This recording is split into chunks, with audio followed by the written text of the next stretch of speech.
Assalamualaikum warahmatullahi wabarakatuh. Halo teman-teman semuanya. Kalian apa kabar nih? Semoga kalian sehat selalu dan bahagia ya. Video ini dibuat bertujuan untuk memenuhi tugas akhir mata kuliah Psikologi Pendidikan semester 113 dengan dosen pengampu Ibu Riana Bagus Kurwati, SPD, MSI, PhD. Sebelumnya perkenalkan, nama saya Kaila Zahra dengan nomor induk mahasiswa 11026 19081, Program Studi Pendidikan Khusus, Fakultas Ilmu Pendidikan, Universitas Negeri Jakarta.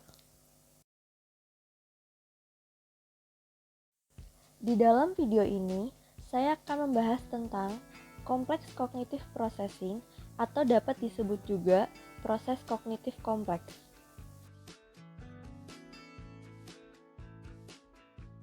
Proses kognitif kompleks terdapat 4 pembahasan. Pembahasan pertama yaitu pemahaman konseptual.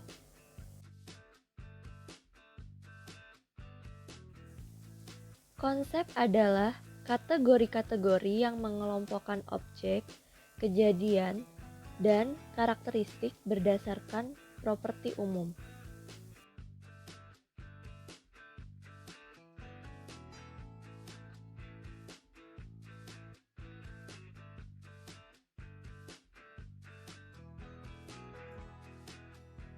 Dalam membentuk konsep yang efektif, terdapat langkah-langkah sebagai berikut.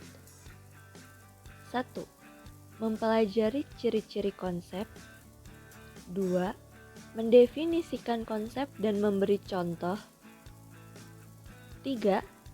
Peta konsep. 4. Menguji hipotesis. Dan kelima, penyesuaian prototipe. Pembahasan yang kedua yaitu berpikir.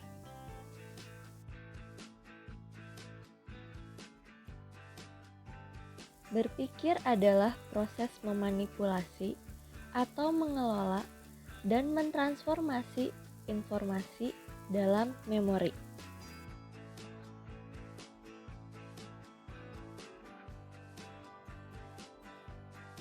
Dalam membentuk konsep, kita perlu bernalar dan berpikir secara kritis, membuat keputusan, berpikir kreatif, dan memecahkan masalah.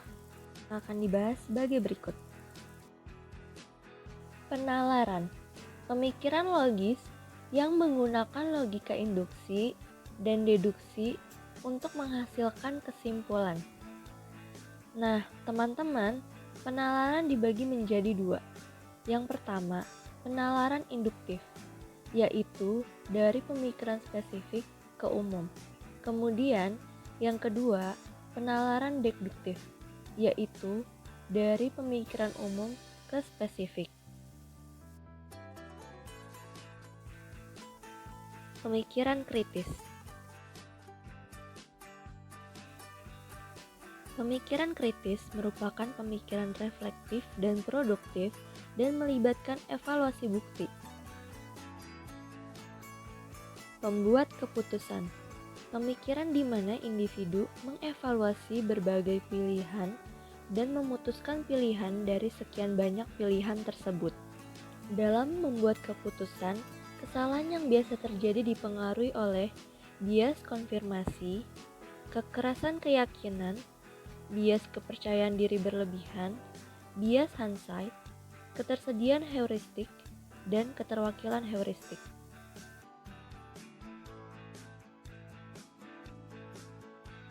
Pemikiran kreatif. Kreativitas adalah kemampuan berpikir tentang sesuatu dengan cara baru dan tak biasa dan menghasilkan solusi yang unik atas suatu problem. Strategi yang dapat meningkatkan kreativitas murid antara lain: pertama, brainstorming. Kedua, menyediakan lingkungan yang memicu kreativitas. Ketiga, jangan terlalu mengatur murid. Keempat, mendorong motivasi internal. Kelima, mendorong pemikiran yang fleksibel dan main-main. Dan keenam, memperkenalkan murid dengan orang-orang yang kreatif.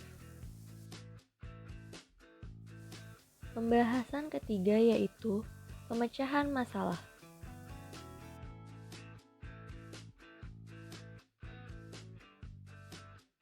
Empat langkah dalam memecahkan masalah. Pertama, mencari dan memahami masalah. Kedua, menyusun strategi pemecahan masalah. Ketiga, mengeksplorasi solusi. Dan keempat, memikirkan dan mendefinisikan kembali masalah dan solusi. Pembelajaran berbasis masalah. Pembelajaran berbasis masalah adalah pembelajaran yang lebih menekankan pada pemecahan masalah otentik, seperti masalah yang terjadi dalam kehidupan sehari-hari. Pembahasan keempat atau terakhir yaitu transfer. Transfer terjadi ketika seseorang mengaplikasikan pengalaman dan pengetahuan yang dimilikinya untuk mempelajari atau memecahkan masalah dalam situasi baru. Tipe-tipe transfer yaitu yang pertama, transfer dekat atau jauh. Kedua, transfer jalur rendah atau tinggi. Transfer dekat atau jauh.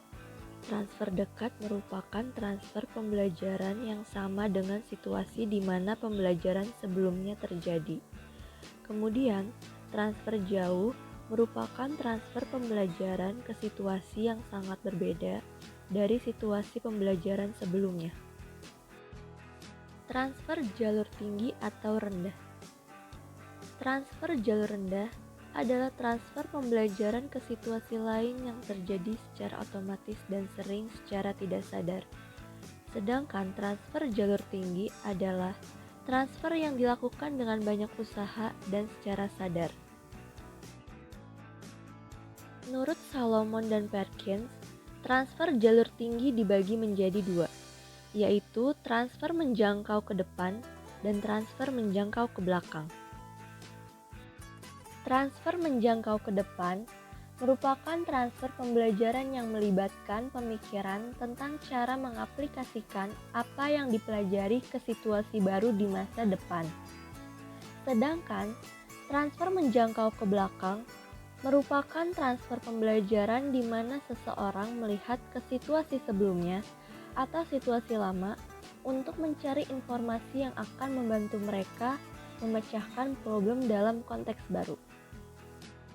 Nah, teman-teman, sekian video penjelasan tentang proses kognitif kompleks dari saya. Kurang lebihnya mohon maaf. Semoga bermanfaat untuk teman-teman semuanya.